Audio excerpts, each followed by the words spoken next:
我每天都要用铁锅炖3块石头，先煮上满满一锅刚下的血，好不容易化成了水，我却依然大火熬煮，直到熬成一小碗，这才将3块青石放入锅中。林家小子，你为什么用铁锅炖石头？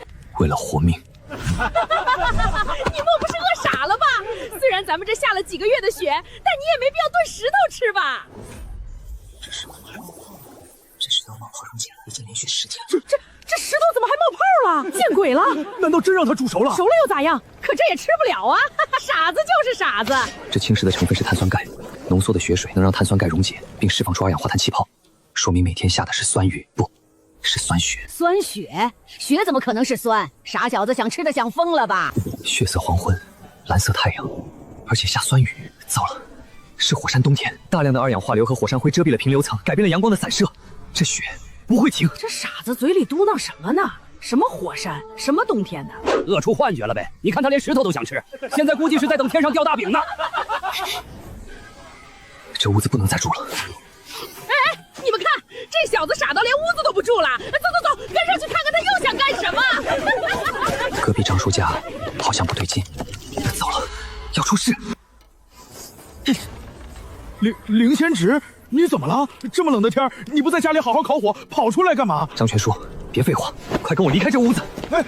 你干什么？外面太冷了，你想冻死我？我哪儿都不去，我就在屋子里暖和。凌轩，你疯了？自己不住屋子，还不让别人住？这张全也是倒霉，亏他之前还对凌玄照顾有加，真是养了个白眼狼。凌玄，你爹还在时，我们可是至交好友，你怎么如此无礼？那是什么？完了，屋子塌了，压死人了！快看，那是什么？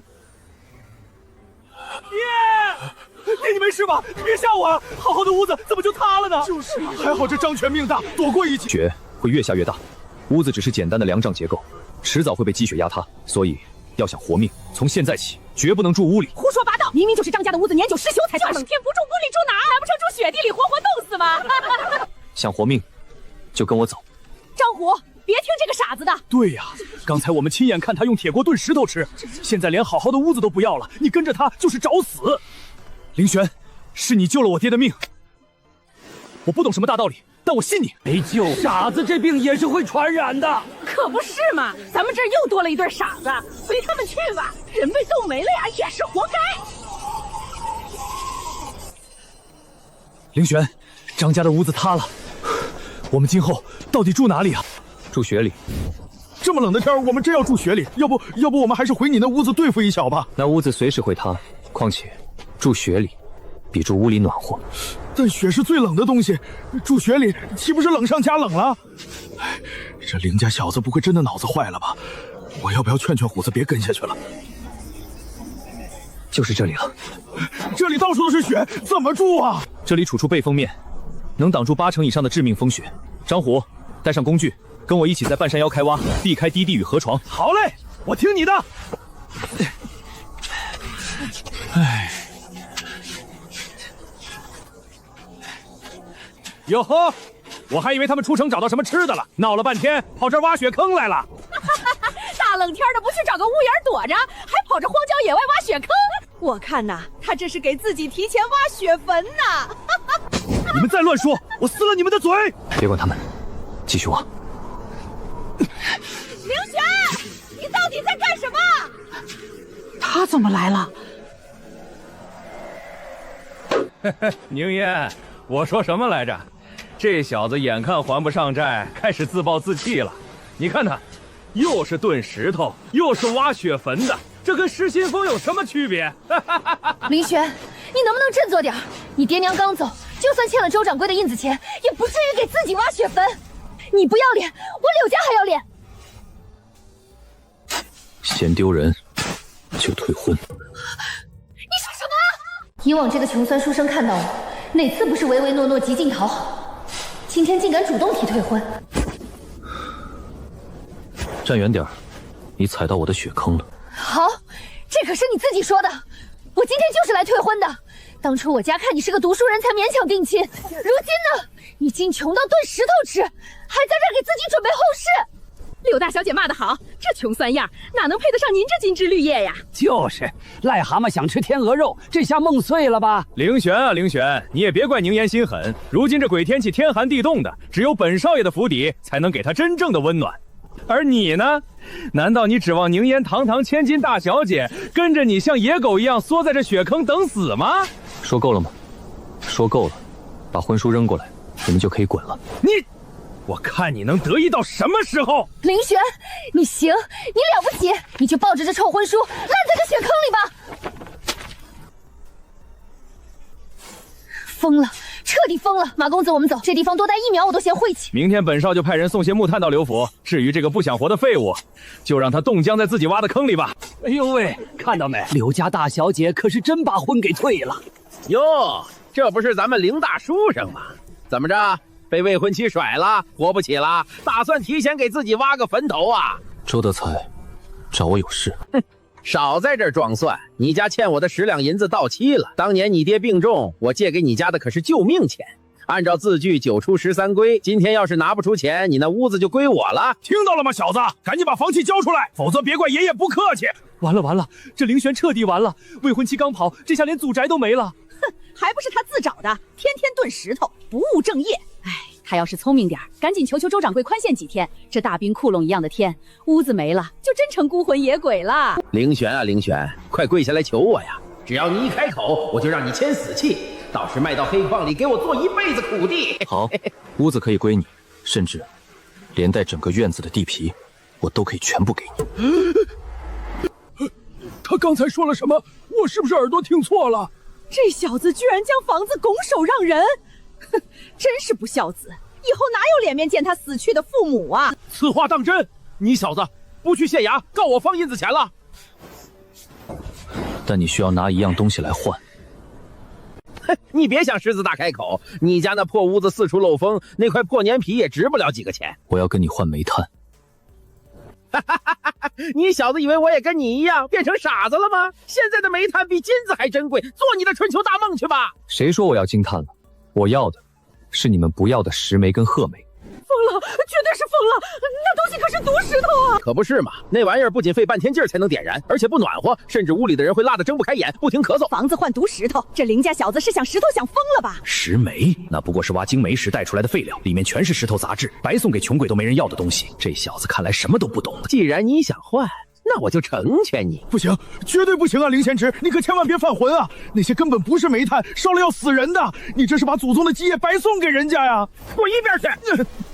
老东西，给我闭嘴！这里轮得到你插话吗？张全叔，我自有分寸。周掌柜，我要用房契和地契跟你换石煤跟褐煤。好，我同意换。今天就让各位乡亲做个见证，你可别反悔，给我把房契和地契准备好。我随时准备好。算你小子识相！既然你这么喜欢待在雪坑里，那这个坑就当本掌柜赏你的新房了。我们走。凌家算是彻底断了根喽。换一堆毒石头，我看他今晚是想在坑里来个痛快。走吧，走吧，别沾了这疯子的晦气。凌贤侄啊，凌贤侄，你这是把自己往绝路上逼呀！毒石头那玩意儿怎么能取暖呀？凌玄，你到底要那些毒石头干什么？我们赶紧挖吧，温度会变得更冷，快挖，否则今晚我们全都会冻成冰雕。好了，雪屋的门挖好了。凌贤侄，这门怎么挖得这么深，跟个竖井似的，怎么住人啊？真正的雪屋级主室要从这个低处的洞口折返回去，往上挖。凌玄，入口比主室还低，那咱们进出的时候岂不是得像狗一样爬进去？这多不方便啊！要的就是不方便，但不方便能让你们在这雪天末日里活得比任何人都舒服。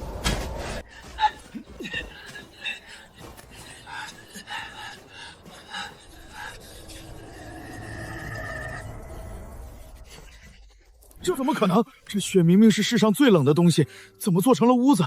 里面居然比我那生着火盆的木屋还要暖和得多。积雪中蕴含着70%到90%的空气，而空气的热槁格率极低，所以雪屋的保温能力是普通房屋的数倍。哎呦我去，卡住了！凌玄，按你的吩咐，稻草和树枝我都弄来了，就是这入口也太低了，进出简直要人命啊！是呀，凌贤侄，这哪里像个门，简直就是个耗子洞。传出去，你这读书人的体面往哪儿搁？这屋子能暖和，这个耗子洞要记1半的功劳啊！挖个地洞当门就能让屋子变暖和，这是哪门子的道理？冷空气重，热空气轻，把入口开在最低处，形成一个冷线，冷风倒灌不进来，屋内的热气也出不去。原来如此，凌贤侄，这些神仙手段你都是从哪儿学来的？书上学的。读书人就是见识广，让你平时不好好读书，你看看人家凌玄，凌玄，真有你的。行了，把稻草铺上，今晚我们就睡在这儿。好。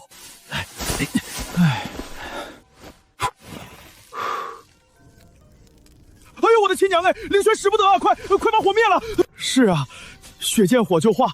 你在这血窟窿里生火，这顶上一塌下来，我们3个全要被活埋在这坑里。坐下，放心，我自有法子。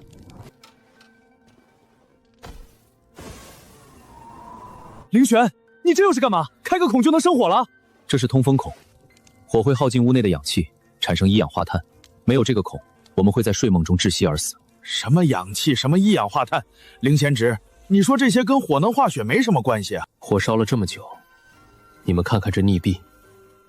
爹，你快看，神了！这雪屋生火之后，不仅没塌，好像反而变得更加坚固了。放屁！火烤雪怎么可能越烧越坚固？你当我是傻子吗？老天爷，真的变坚固了。这雪壁上竟然开始结了一层冰。不仅如此，爹，你没觉得吗？这屋子里越来越暖和了，我都快冒汗了。凌玄，真有你的！这雪屋住着，竟比之前的屋子还要暖和。就是这火小了点儿，我再加点大柴进去。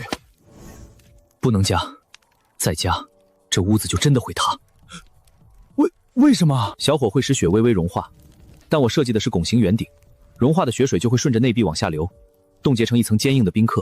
这层冰刻不仅能加固雪屋，还能反射热量保暖。但如果火势加大，融化速度就会超过结冰速度，雪屋必塌无疑。他在说什么？凌玄，虽然我听不太懂，但听你讲的头道是道的，我信你。对，听凌贤居的。好了，先吃点干粮吧。今晚我们就在这雪屋里对付一夜。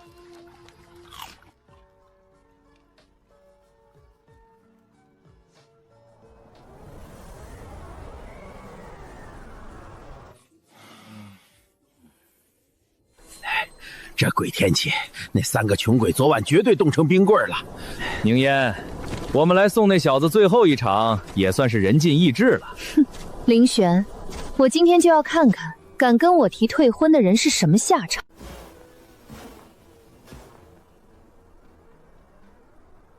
咦，这是什么东西？这不就是一个雪坟吗？只是圆溜溜的，连个碑都没有。可不是嘛！凌玄，可惜没能看到你向我求饶的样子。乡亲们，我周德才做生意向来是言出必行。你们看，那小子要的10枚，我给他拉来了。可惜呀，这凌家小子命薄，无福消受这取暖的好东西喽。去，把凌玄挖出来，房契和地契肯定在他身上。拿到契书，再去城西的棺材铺打一口最便宜的保管给他收尸。哎呀，周掌柜真是活菩萨呀！活见鬼了！大白天的，那坟里有东西爬出来了！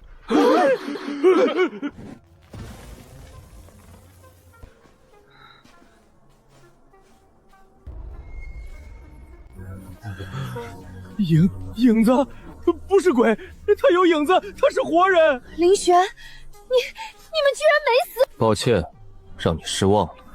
在野外睡在一个冰窟窿里，怎么可能不死？肯定是这小子运气好，才没被冻死罢了。哼，凌玄，算你小子命大，你要的东西我带来了。我要的东西呢？这是凌家祖宅的房契和地契。是真的，是真的，很好。咱们钱货两清了。烧吧，你就烧吧，这种毒石头点着了能把活人熏没。我就不信这小子的运气能一直这么好。出大事了！这血涌腐怪，村里的好多屋子全被血压塌了，大伙儿快回去看看吧。什么？我的房子，快回去，快回城里看看我的房子和铺子，快呀！这末日才刚刚开始呢。还好我当年造这宅子时舍得砸真金白银，不像那些穷鬼住的都是些破木板搭的狗窝。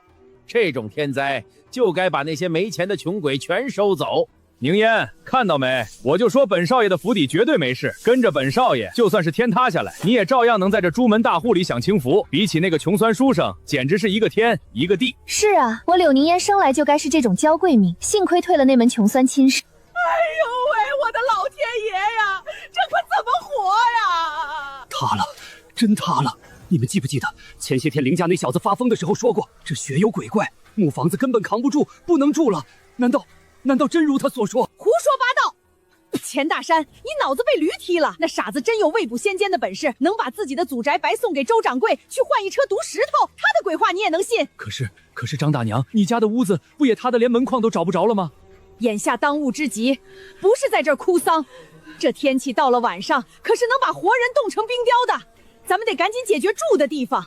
我听说周掌柜家的大宅子一点事儿都没有，走，咱们去求求他。是啊！周大善人呐，您行行好，救救我们这些苦命人吧！我们的屋子全塌了，这大冷天的会冻死人的呀！您府邸这么大，空屋子那么多，就让我们借住几天吧。你是穷鬼！我的宅子是花真金白银建的，凭什么让你们群泥腿子进来弄脏？拿大棒子来！谁敢再往台阶上迈一步，就直接打断腿！滚！都给老子滚远点！这可怎么办啊？难不成今晚真要冻死在街上吗？哎，你们听说没？今天周掌柜带人去找凌玄了，而且还运了一车石煤过去。怎么可能？那小子昨晚睡在雪窟窿里，居然没冻死。那傻子在半山腰挖个雪洞就能活下来，肯定有什么避寒的秘密。走，咱们去找凌玄。他爹活着的时候可是村里的老好人，凌玄是个小辈，不敢把我们怎么样。啊！我的乖乖，这真是用雪堆出来的，居然比石头还硬！神了，这破雪窟窿好像真的能保暖。哎呀，凌贤侄啊，有事？大伙儿平时待你可不得薄吧？你看，村里的房子塌了，乡亲们实在没地方去了。你这雪屋造得怪好的，里面肯定很宽敞。要不你让我们大伙儿都进去借住几天，等雪停了我们就走，绝对不白占你便宜。啊！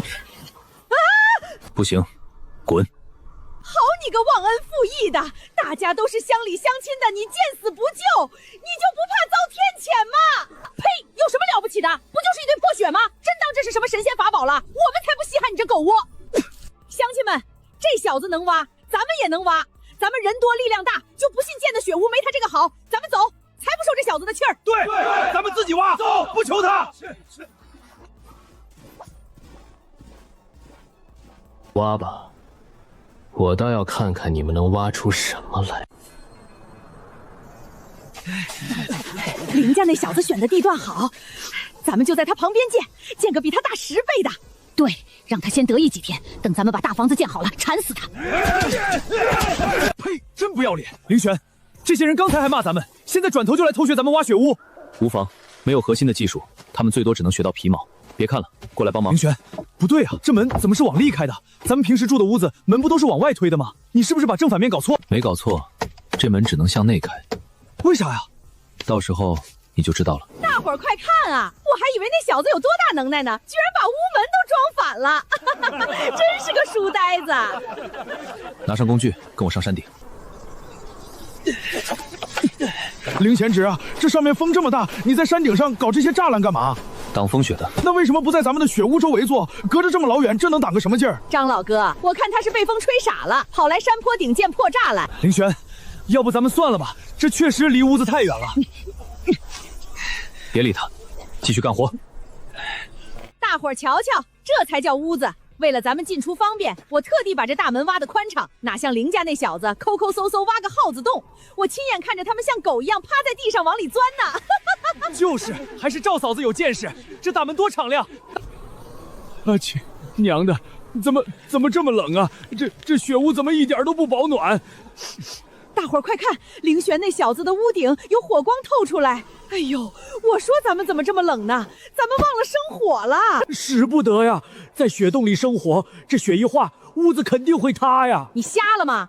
没看见凌玄的屋子都没事吗？大家都是用同样的雪，咱们哪凭什么不能？点上点上。刚才谁说会塌的？瞎操心！这火太小了，根本不够咱们暖和的。加柴，多加点儿。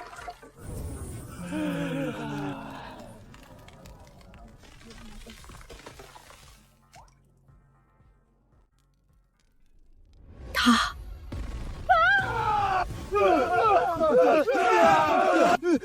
赵小红，你个杀千刀的，非要让生火，害我差点被砸死。谁知道这雪屋这么不结实？你刚才不也加柴了吗？赶紧补上，今晚只能凑合住了。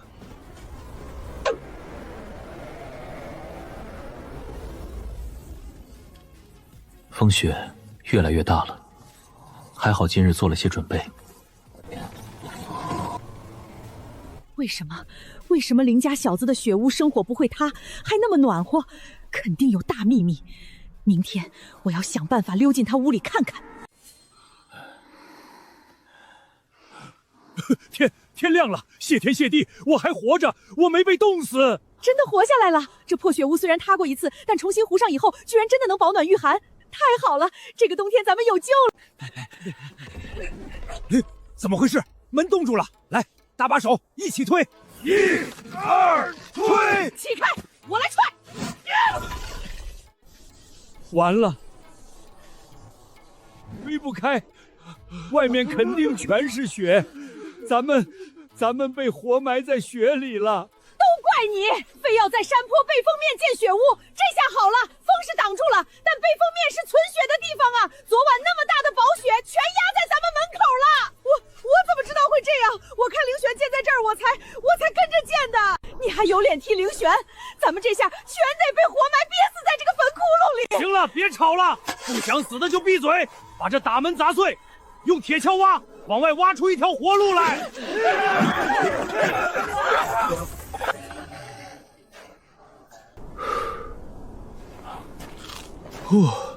这天可真冷啊！凌玄，你快看，昨天那帮人的大雪屋没了，全被雪给埋平了。哼，我明白了，我终于明白了，难怪你昨天死活要把这门做成向内开的。如果是向外开，外面只要积雪一厚，就会死死顶住门，只有向内直拉开门，才能挖出一条生路。没错，凌贤侄啊，道理我懂了，可是咱们这儿也同样是背风面啊，为什么咱们门前的积雪这么浅，甚至连门槛都没没过，他们那边却被埋成了平地？爹，你快看山坡顶上！这原来如此，原来如此啊！这排栅栏能改变风动流体力学，让积雪提前在山顶落下。这不仅保护了我们的雪屋不被深埋，甚至这堵雪墙还替我们挡住了更凶猛的寒风。凌玄，真有你的！哎，读书人的脑子就是好使啊！昨天那张翠花还笑话你吃力不讨好，我看才是瞎了眼的蠢猪。挖通了，通了！老天爷啊，这雪也太厚了，还好咱们人多，一起挖了出来，不然真得全部死在里面。乡亲们，咱们都被埋得这么惨，凌玄那小子的狗窝肯定也被埋到底下了，而且他们只有3个人，绝对挖不出来。你的意思是，哼，咱们过去假装帮他们挖雪，等把他们救出来，那小子肯定对咱们感恩戴德。我再找借口进他那雪屋里瞧瞧，看看到底藏了什么大秘密。只要把秘密搞到手，咱们就不用挨冻了。妙主意，妙啊！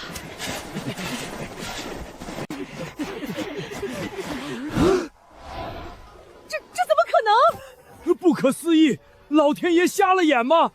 凭什么雪全往咱们门前下？他这边连个雪花都不沾。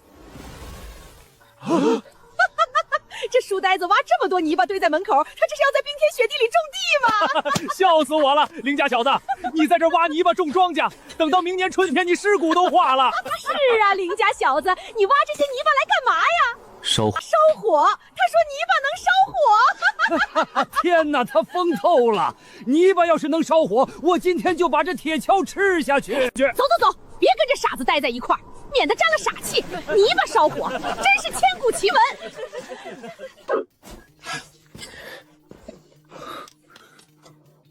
凌贤侄啊，我刚才都听见了，虽然这附近的树枝柴火都捡完了，你总不能真挖着泥巴来烧火吧？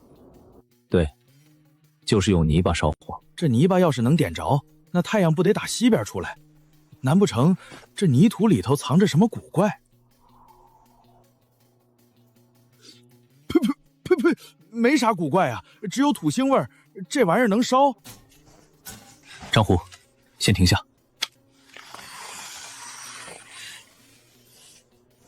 按照我画的这个来挖，向下挖1丈深即可，不用太深，但也绝不能太浅，必须保证内部畅通。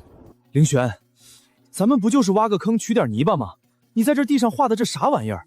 弯弯绕绕的，怎么跟挖地道迷宫似的？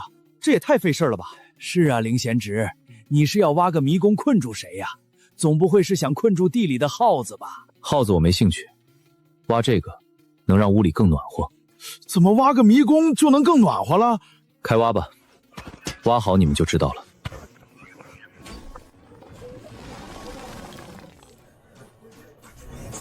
凌贤侄，你疯了！这毒石头可烧不得。以前村里有人大冬天烧这玩意儿取暖，一家3口第2天全被熏得直挺挺的。张叔，你放心，这东西现在的样子当然烧不了。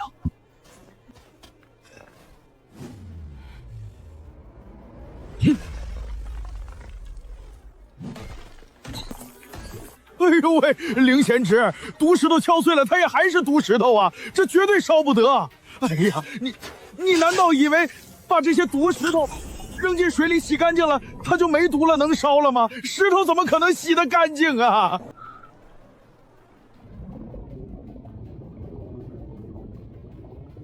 碳的比重轻，石头的比重沉，好一点的晶煤渣会浮在上面，那些释放毒气的纯石头会沉入水底。这哪里还是什么毒石头？这居然全都是纯正的黑炭子！神了！你居然真的用水把那毒石头给洗成好炭了！哎，停手！这黑炭子咱们好不容易才用水洗干净，你怎么反手又把这臭泥巴给搅和进去了？啊，这下全完了！泥巴混进去，这不又变成一堆没用的土疙瘩了吗？张叔，我说了，我们要烧的就是泥土，煤和泥按照6:4的精确比例加水混合成泥团。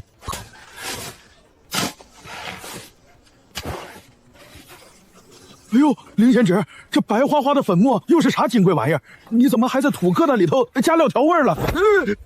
想死的话，你大可以尝尝。这是绳石灰，遇水能把你的舌头烫成烂肉。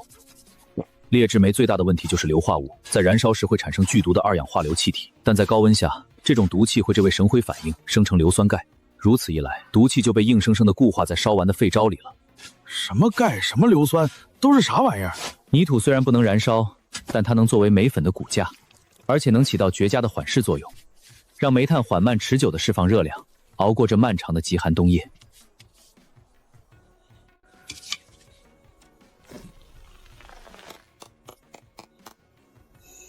这又是做甚？戳孔是为了利用流体力学中的烟囱效应，它大大增加了煤炭与氧气的接触面积，让泥土里的碎煤充分燃烧。凌贤侄啊，这黑不溜秋千疮百孔的玩意儿，加了那么多泥巴，它真能烧得着？这就是蜂窝煤的雏形，不仅能烧，它还会成为这个冬天里的无价之宝。凌玄，你让我挖的那个地下迷宫，俺全按图纸挖好了。凌玄，你手里拿着的这黑坨坨是啥呀？这玩意儿能吃吗？正好，拿上东西，我们进屋试试你挖的那个迷宫。哎呦，我的老天爷！凌贤侄，你怎么让他挖了这么深啊？这岂不是成了住在泥坑里吗？泥土是自然界极好的隔热材料，这地下3到5米的深处，已经跨越了极寒的冻土层。凌玄，你又在嘀咕什么？俺怎么一个字都听不懂啊？在这个深度，土壤的温度已经不再受地表严寒的影响，常年保持在10到15度左右，这叫地热。凌贤侄，这又是什么怪物？这是火炕，直接烧火，热效率连1成都不到。我利用薄地地原理设计了这迷宫堰道，燃烧产生的热空气会被强行抽进地下，在迷宫里进行多重回旋，利用泥土和石块极高的较热柄，将热量疯狂地储存在这些石头里，哪怕火灭了，这床也能热上1整天。博啥？啥比热？听不懂没关系，好用就行。哎呀妈呀，真烧啊！什么毒石头？凌玄，你用毒石头给俺们烧床？放心，你们看。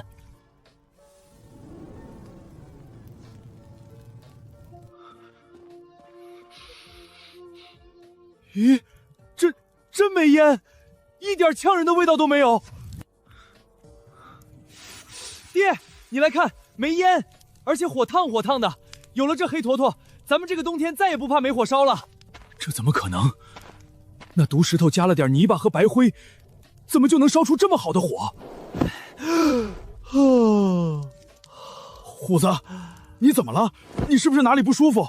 爹，你快过来坐坐就知道了，简直是在人间仙境啊！哎呦，我的亲娘嘞！凌贤侄，你简直是神仙下凡啊！我做梦都没想到，睡在这土泥巴挖的迷宫上，竟然能这么暖和。咱们以后晚上不怕冻了。冻死我了，没柴烧了，这附近能烧的早被减得一干二净，后面的寒冬咱们可怎么熬啊？柴，是柴火，这么大一块柴，够我烧大半宿了。呸！这么好的柴火，当然得尊老爱幼，给我这样的老人家用来熬冬保命才是正理。老不死的，你敢抢我的命，还给我！这是我好不容易从雪里刨出来的，还有给我吐出来！你敢打我？别打了，都给我停下！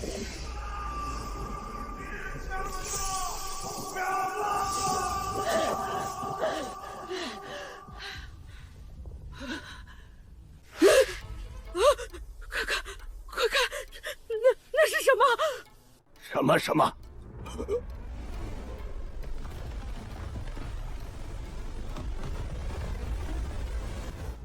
雪塌了！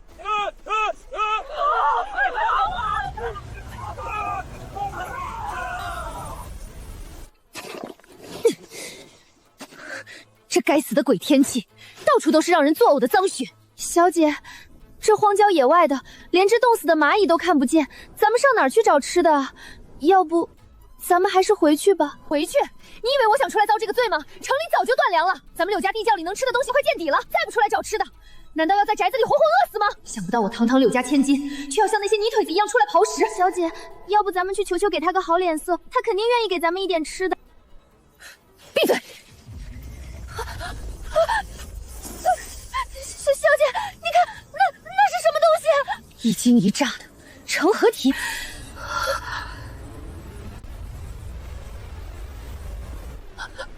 逃！小姐，快跑啊！救命！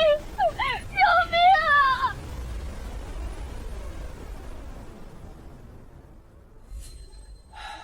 凌璇，昨天这儿刚发生了雪崩，连山都塌了半边。咱们大老远跑这儿来，到底要挖什么啊？挖肉吃。啊？肉怎么会长在地里呢？你是不是搞错了？虽然俺也馋肉馋得两眼发绿，但这冰天雪地的，能长出肉来？有了！凌璇，你干啥呀？真挖到肉了！看看这是什么？肉，真的是肉！这下有肉吃了，俺都几个月没开过荤了。还记得我跟你们说过的地热吗？无论地上有多冷，地热的温度是恒定的，最贴近泥土的那一层积雪会被地热融化，形成一个恒定在0度左右、带有缝隙的雪下微气候带。森林里的野兔全在这个夹层里啃食地上的草籽和树根。这么说，这积雪下面还藏着其他的野兔？不错。一只兔子怎么够吃？俺今天非得把这底下的兔子窝给一锅端了！找到了！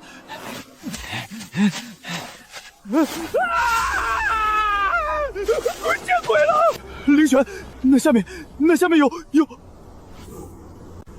这种细腻的肤质，不是村里的农妇，不是鬼，这是昨天雪崩时被埋在下面的人。先救人。好。救我！凌璇，这不是柳姑娘，她怎么会被埋在这雪里头？估计是昨天进山时正好遇到了雪崩。那现在怎么办？她之前可是当着那么多人的面退你的婚，羞辱你。既然遇到了，就带回去救治吧。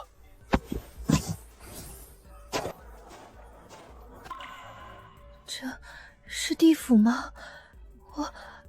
我这就死了吗？我还这么年轻，我不甘心。地府竟然这么暖和，连躺着的地面都是热的。醒了？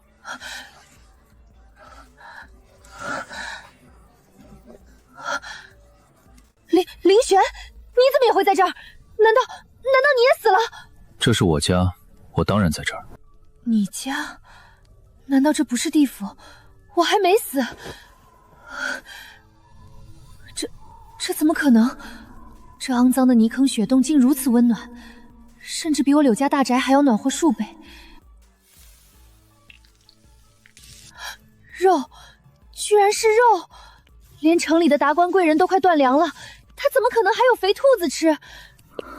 我已经整整7天没有闻过肉味了。哼，以前这林玄对我百般讨好，如今只要稍微给他点好脸色，肯定会乖乖把兔肉双手奉上。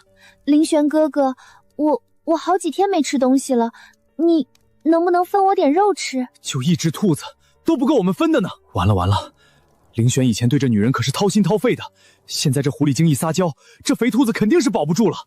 不给，兔子只有一只，我们自己都不够吃，没你的份。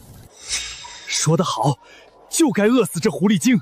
不给，他居然会拒绝我。可以给你杯热水，喝完你就可以走了，这里住不了这么多人。什么？林玄，你居然赶我走，真就如此绝情？别太把自己当回事，从你扔掉婚书那一刻起，我们之间就不存在任何关系了。你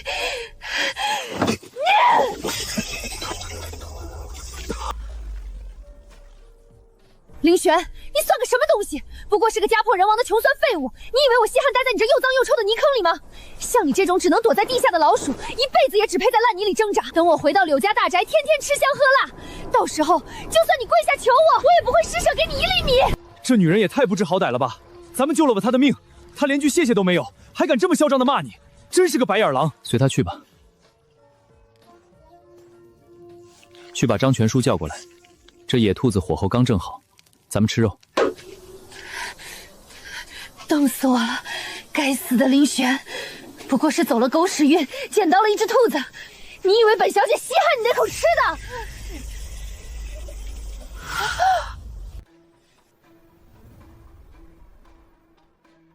家，我的家呢？来人啊！快来人帮忙啊！我婆娘还埋在下头啊！没了，我的屋子，我的孩子全没了。刘府也被掩埋了吗？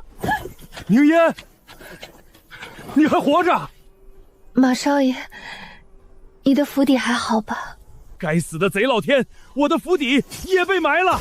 整座城都是依山而建，山上的积雪一塌，谁也跑不掉。幸好当时我在外面，才躲过一劫。连马家都没了！给我快点挖！没吃饭吗？你们一群废物！我的粮食，我的银子，全都在下面的地窖里！快点挖！连周掌柜家也未能幸免。人，知县老爷，求求您发发慈悲救人！我家老爷子还在雪里呀！都给本官闭嘴！都给本官停下来！不许再挖了！谁敢再动1寸血，格杀勿论！孙大人，我周某人的全部身家都还在下面埋着呢，凭什么不让我挖？是啊，大人，我一家老小都在雪里，那可是活生生的人命啊！不挖雪，我们吃什么？怎么活？活生生的人命！你们这群蠢货，自己抬起头，等大营大爷看看上面就知道了。再挖，我们所有人都能无葬身之地。哎呦，我的亲娘嘞！不能挖了，绝对不能挖了！快走，快走！我可不想死在这里。那块积雪随时可能塌下来，这座县城已经彻底废了。想活命的就跟本官走。走，快走啊！别要他了！宁烟，别愣着了，快走！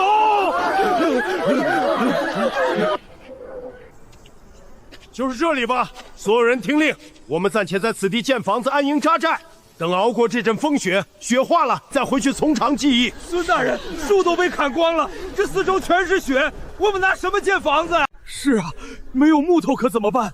这大冰天雪地的，露天睡一晚，咱们全得变成冰雕啊！巧妇难为无米之炊，没有木材，本官也变不出屋子。大人，或许我们可以不用木头，我们可以像林玄那样建雪屋子住。荒谬！柳家丫头，你是不是被冻傻了？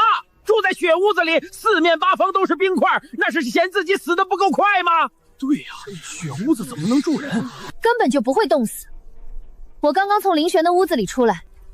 宁言，孤男寡女，你跑去那个穷酸少子的屋子做什么？我被雪帮困住，是他假惺惺的把我挖了出来，还想趁机占我便宜。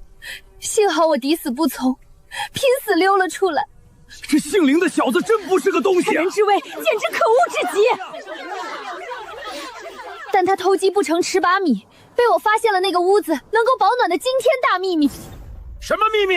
他的屋子表面上看是雪屋，实际上里面根本不是雪，而是泥坑。他还往地下深深挖了1丈多深，只要在泥坑里烧上火，整个地穴就像个暖炉一样暖和。泥坑？这冰天雪地的泥坑能住人？那不得跟冰窖一样冷？这柳姑娘说的或许没错，俺想起来了，俺冬天去挖树根野菜时，只要挖开上面那层星雪，再往深处挖下去的泥土，不仅不动手，摸着还是热乎乎的。好，既然地下是暖的，那咱们就以雪为强，往下挖地穴。大伙儿立刻动手！林璇啊，林璇，你就守着那个破泥坑当宝贝吧。如今我把你的秘密公之于众，肯定能建出比那破坑豪华100倍的地下宫殿。林璇，你看那帮人，他们好像在学咱们建泥坑雪屋呢，真不要脸。他们学不了，因为挖不了那么深。啊？为啥呀？他们那么多人，而且选的那块地方跟咱们的简直一模一样。因为现在的雪跟之前的雪不一样了。雪还能不一样？没区别啊，有什么不一样的？挖到了，孙大人，终于挖到泥土了。好，诸位，活命的希望就在眼前，继续往下挖，挖出1丈深的泥坑，咱们今晚就能有热乎觉睡了。我的手！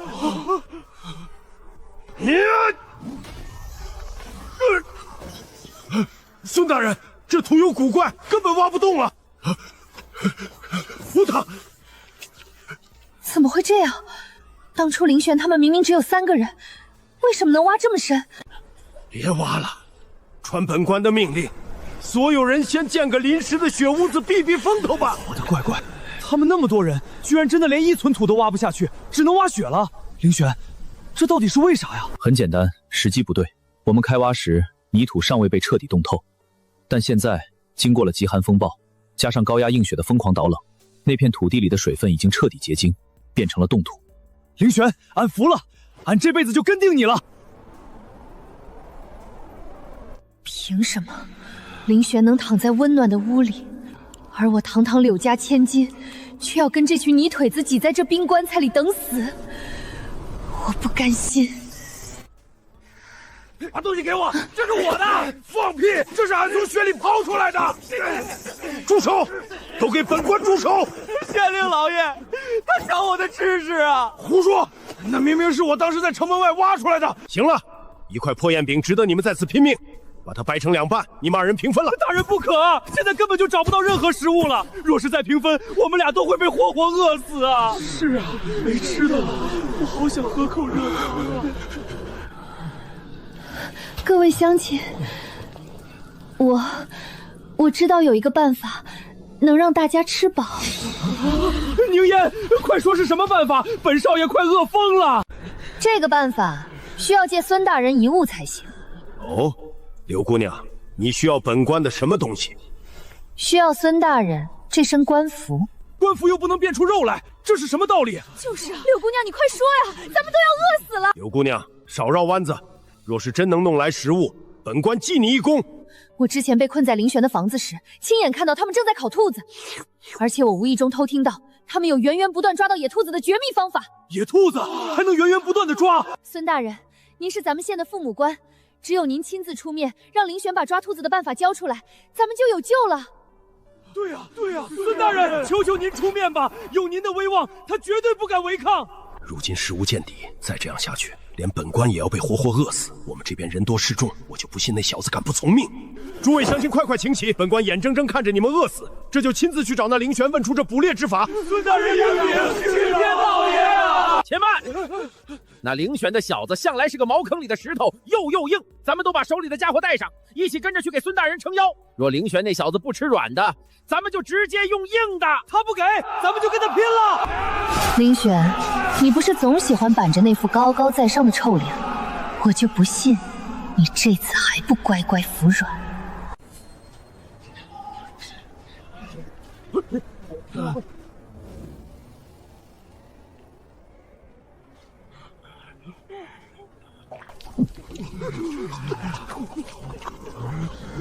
待会那小子若敢说半个不字，本官就仗着人多，直接霸占了这雪屋。这屋子给本官住，再合适不过了。凌玄，本官在此，还不速速出来迎接！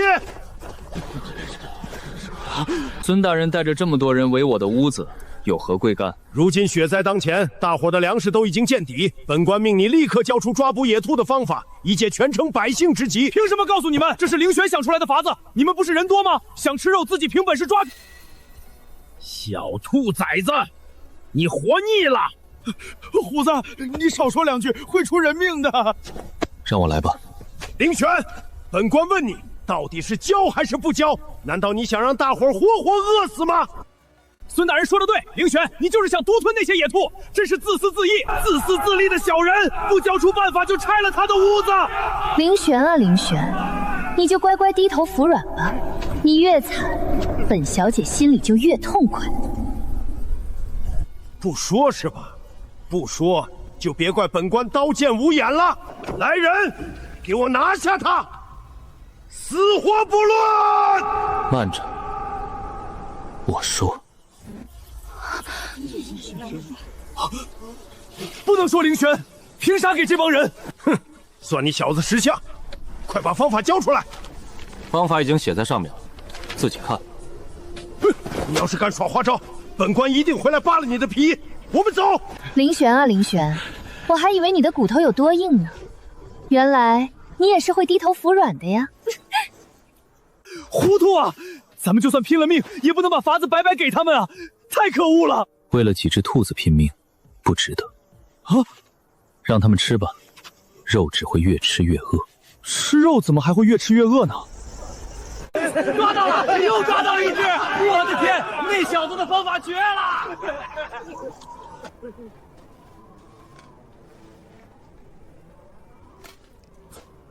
凌玄，咱们为什么不去多抓点兔子？捡这些野兽的烂骨头干嘛？这玩意儿狗都不啃啊！为了不饿死，这骨头上面连一点肉星子都没有，咱们光吃这个，那才真要饿死呢！哟，宁言，你快看，这不是咱们那位凌大善人吗？马少爷，人家凌玄可是个聪明人呢，只是我怎么也想不明白，聪明人为何放着野兔不抓，偏偏像狗一样捡烂骨头吃呢？凌玄啊，凌玄，闻见这肉香没？想不想吃啊？本少爷今天心情好，就赏你一个骨头，你可得舔干净点，别辜负了本少爷的恩典。欺人太甚！那抓兔子的法子还是你教他们的。找到了，找到啥宝贝了？找到能救命的东西。这不就是树叶吗？怎么成了救命的东西了？以后你自然会知道。赶紧过来帮忙，把这些松针全部搓光。哎呦喂，这不是凌小哥吗？放着好好的兔子不去抓，在这里挖树叶吃。当初你想独吞野兔时，没想过会有吃树叶的报应吧？笑吧，希望后面你还能笑得出来。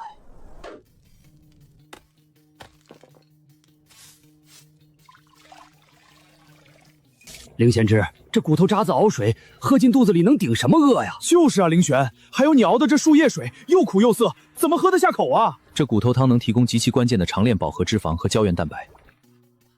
这松脂水富含维 C， 能防止坏形病。光吃兔肉，我们绝对活不过半个月，最后会被活活饿死。想活命，就给我喝下去。光吃肉会饿死？罢了，你现在比叔好使，说不定叔听你的。哎呀呵！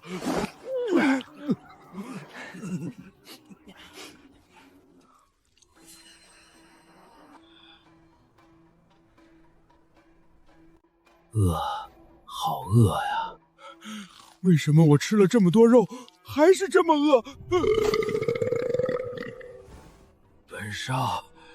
本少有的是肉，本少怎么可能会饿死？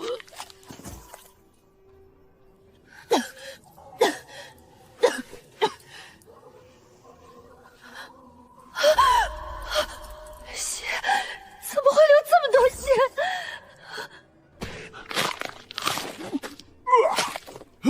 我的牙，本官的牙怎么会掉？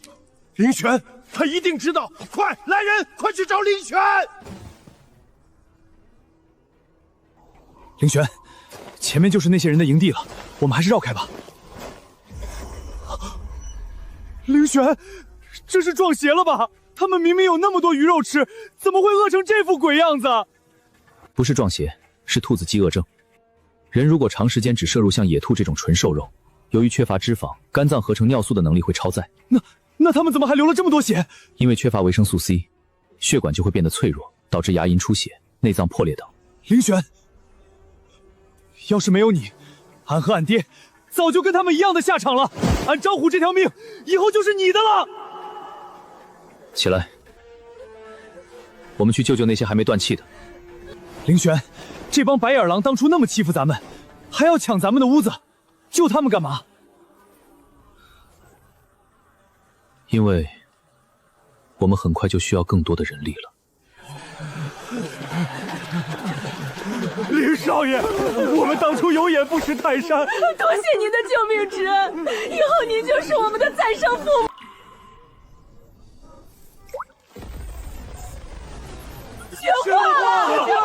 雪灾已经过去，旧的秩序已经被彻底埋葬。然而极新世界的开荒才刚刚开始。